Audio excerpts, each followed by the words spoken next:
Because titanium is harder to extract and fabricate. Very few satellites can be produced of titanium. Titanium was largely used in aerospace. Despite its many advantages, aluminum is comparatively cheap, lightweight, and durable. Poly is that spelled right? Polyamide containing aluminum coated metal is even used to protect satellites from the elements. Reading skills. Mm, yeah, So aluminum. So let's check out a video talking about different. aluminum. Literally the can in my hand that they melt at the local dump for like 500 degrees.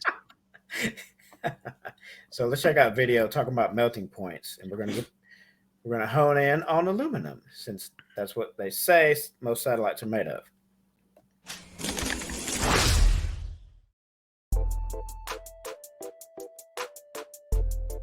Depending on your project, melting point can play a key role in the material you choose. Anything from forging to high temperature applications can drastically change your decision. Online Metals is here to provide a quick walkthrough of the wonders of melting points. Each alloy and material have a range of temperatures, with the lower end of the range, solidus, and the upper end, liquidus. As you might guess from the names, when a metal is cooler than its solidus temperature, it's solid. When it's hotter than the liquidus, it's completely molten and liquid. But the temperature range in between is a strange space where the metal is both molten and solid. Pretty crazy, right? Different alloys have different melting ranges, as the elements in its chemical makeup change how easily it can melt. An alloy with a high percentage of tin or aluminum will melt at a much lower temperature than alloys that are mostly iron and nickel. Out of the materials Online Metals offers, aluminum alloys have the lowest melting point, ranging from about 848 degrees Fahrenheit, with some of the pure alloys to around 1230 degrees Fahrenheit for more advanced alloys designed for heat resistance like 7075.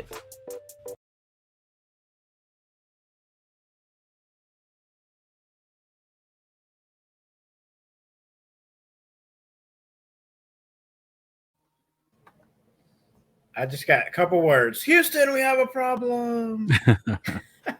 And then Wendy had an appropriate comment for this slide. Aluminum, it'll help you to the moon. Buy some now. Oh man, I love the In chat. fact, we actually have a picture. If you want to see it, I got a picture I can show you here of. Sure. This is a guy that his. See if I can put it here. Here we go. This guy went up in his aluminum craft to space, and it melted on him, and so now he looks like this. Oh no, what's he pulling up? It's Destro from GI Joe. Oh my gosh. Yeah. So basically, like, it's just what's so crazy about some of this stuff is I know that that the people that champion NASA, regardless of the facts, they'll try to tell you that oh my goodness, no, that it's just the aluminum is just a coating so that it prevents the intense Oh heat from my hitting the god. metals or from whatever. Just like I read earlier about the solar panels, they say they put an extra layer of glass on there so that it doesn't mess, the heat doesn't mess with the PN junction of the solar panel. And I'm just sitting there going, guys, literally the glass would have already melted too at 4,500 degrees. So what are you guys talking about? Like what but that's the tough part where we have to be super patient is because when people start defending this stuff, regardless of all the facts that they'll see tonight, you start to realize it's more emotional based. It's not Yep. based on evidence or actual facts because they were indoctrinated into this idea not with facts. Nope. No one sat down to them and said, "Here's the math and the telemetry of how a rocket works and how we went to the moon or how we went." None of that stuff. They're just told it as a part of an emotional story given to them, just like we read earlier from um, the 2001 Space Odyssey narrative, where it talked about how from the primordial days of man in Africa to space, right? So they include that evolutionary narrative into the heliocentric model as part and parcel with it. And that is enforced in the schools from an emotional standpoint that if you don't believe the heliocentric slash evolutionary narrative, that you're inferior, you're dumb, that Yep. you're not, the scientist has a consensus and that this is what they believe based on all the evidence. And that if you disregard or if you challenge them, that you're, um, you're anti-science or that you're just not smart enough to understand it. And so just to remind everybody watching out there, we were all told this not based on facts. We were No. told this based on a story that was presented to us through cartoons, through media, through comic books, through movies. And so that's why there's an emotional tug and not just an intellectual decision. Yeah, and this is a reminder that it's important. I'll bring this back up in a minute. We'll talk about it, but that when you're talking to people, because everybody's trained, when you hear some flatter come out somebody's mouth, what do you do? Instant. It triggers something inside of you. That's because a lifetime indoctrination, when presented with new information, hey, I could write a poem.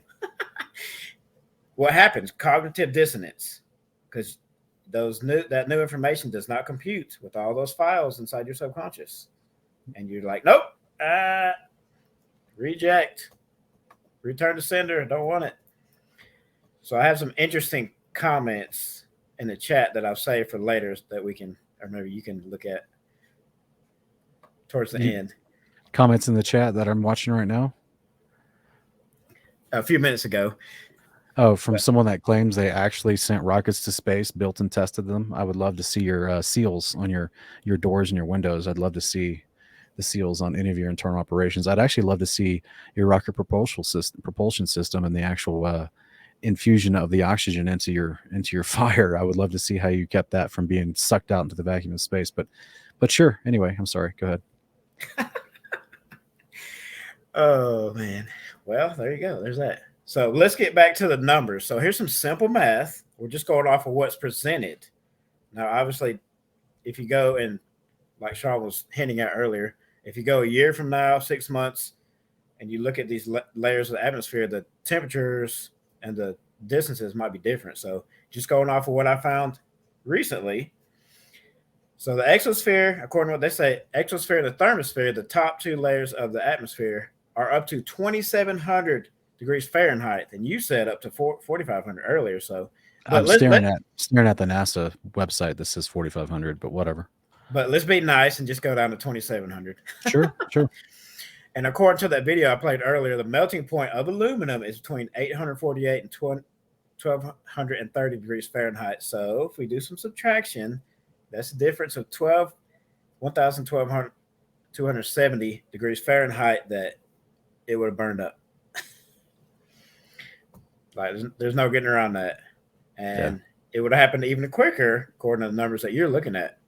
That's on NASA.gov. Yep, NASA.gov, science for kids. Yeah. You want to pull it up real quick to show the contradiction? Sure. This is the website here. Hopefully it's large enough to see. You can see you got NASA.gov, and then you got thermosphere. Reach up to 4,500 degrees. Oh, it's hard to see. Is it? Make it Here you go. full screen. Oh, there we go. 4,500. Yep. So it's all nonsense, man. It's all nonsense. It's all just lies built upon lies and page shills with bots running around trying to reinforce the narrative.